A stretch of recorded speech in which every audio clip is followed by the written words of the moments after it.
साल 2020 को इतिहास का सबसे खराब साल कहा जाए तो शायद कुछ गलत नहीं होगा। इस साल में देश ने कोरोना का भयंकर कहर, दिल्ली के दंगे, किसान आंदोलन और अनेकों ऐसी घटनाएं देखी जिसकी वजह से जनता के साथ साथ पूरे देश को बहुत बड़ी कीमत चुकानी पड़ी। और वैसे ये कोई पहली बार नहीं है जिससे पूरा देश हिल गया हो। इससे पहले भी कई ऐसी बड़ी घटनाएं हुई हैं जिसने देश को हिला दिया। स्वतंत्र भारत के इतिहास में कई ऐसे क्षण और अवसर आए हैं जिन्होंने इतिहास की धारा को बदलने में महत्वपूर्ण भूमिका निभाई है। इन घटनाओं में न केवल इतिहास को बदला बल्कि देश की किस्मत बदलने का भी काम किया है। स्वतंत्रता के बाद देश ने बहुत बड़े क्रांतिकारी परिवर्तन देखे जो कि इस देश को जोड़ने में भी काम आए। मिसाइल का प्रयोग, हरित क्रांति जैसी घटनाएं और जिन्होंने देश के विकास में अपूर्व योगदान किया। इस दौर में देश ने पहली बार तकनीक और परमाणु ऊर्जा के क्षेत्र में कदम रखा। पृथ्वी 1, 2 और 3 मिसाइल, अग्नि संस्करणों के नए मिसाइल ऐसे थे जिन्होंने भारत को अंतर्राष्ट्रीय क्षेत्र में सम्मान दिलाया। श्वेत क्रांति के क्षेत्र में भी वर्गीज कुरियनल, हरित क्रांति के क्षेत्र में डॉक्टर एम.एस. स्वामीनाथन ने कृषि और डेयरी उद्योग को नई ऊंचाइयां दी। आइए जानते हैं उन्हीं चुनिंदा घटनाओं में से जिन्होंने पूरे देश को प्रभावित किया कुछ घटनाएं। इसमें सबसे पहला नंबर आता है बैंकों का निजीकरण। साल 1969 में देश के विकास के लिए तत्कालीन प्रधानमंत्री इंदिरा गांधी ने बैंकों के राष्ट्रीयकरण जैसा कदम उठाया। प्रधानमंत्री इंदिरा गांधी ने देश के 14 निजी बैंकों का राष्ट्रीयकरण कर दिया। इस कदम के बाद पूरे देश में करीब 4 दिन तक बैंक बंद रहे। इंदिरा के इस फैसले से बवाल खड़ा हो गया था। तत्कालीन वित्त मंत्री मोरारजी देसाई इस प्रस्ताव को पहले ही नामंजूर कर चुके थे। उधर इंदिरा गांधी का कहना था कि बैंकों के राष्ट्रीयकरण की बदौलत ही देश भर में बैंक क्रेडिट दी जा सकेगी।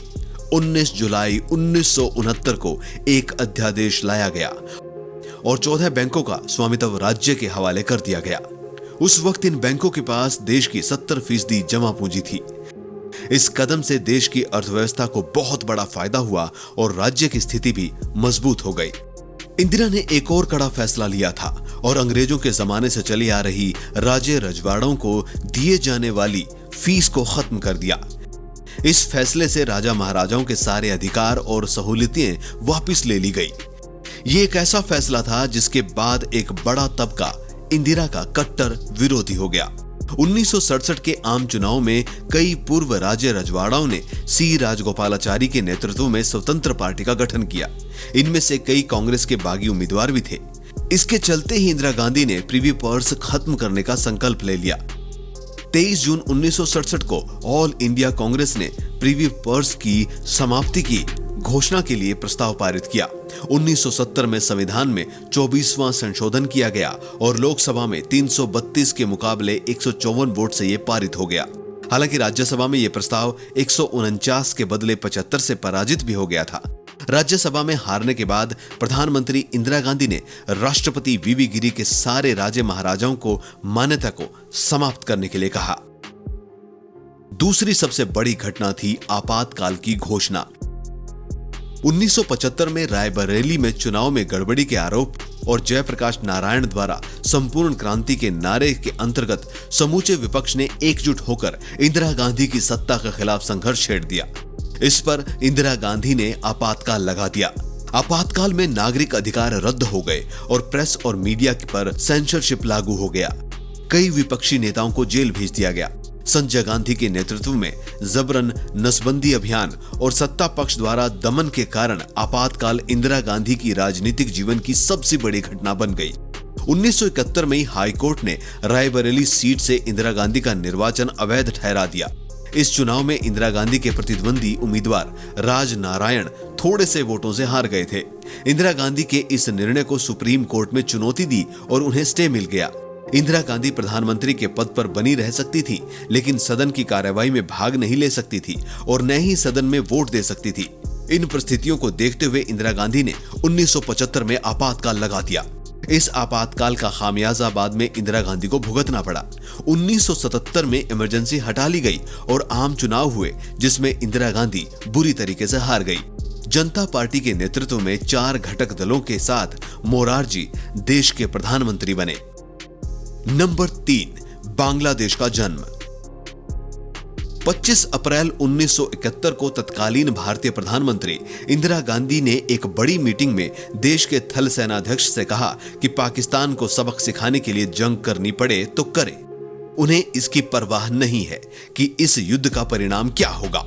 इंदिरा गांधी को ऐसा इसलिए कहना पड़ा था क्योंकि उस वक्त भारत के पूर्व में बसा पाकिस्तान का वो हिस्सा जिसे अब बांग्लादेश कहा जाता है, वहां ऐसा कुछ हो रहा था जिसका सीधा असर भारत पर पड़ रहा था। नतीजा ये हुआ कि भारत की इस लड़ाई में बांग्लादेश का जन्म हुआ।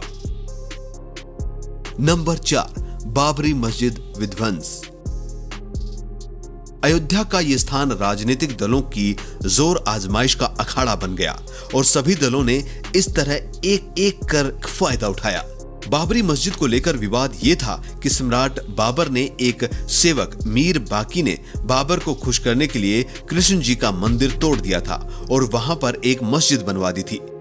6 दिसंबर 1992 को भाजपा के वरिष्ठ नेता लाल कृष्ण आडवाणी के नेतृत्व में निकाली गई रथ यात्रा के कार सेवकों ने विवादित बाबरी मस्जिद ढांचे को ध्वस्त कर दिया।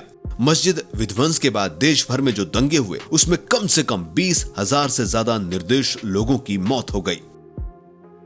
Number 5, operation blue star.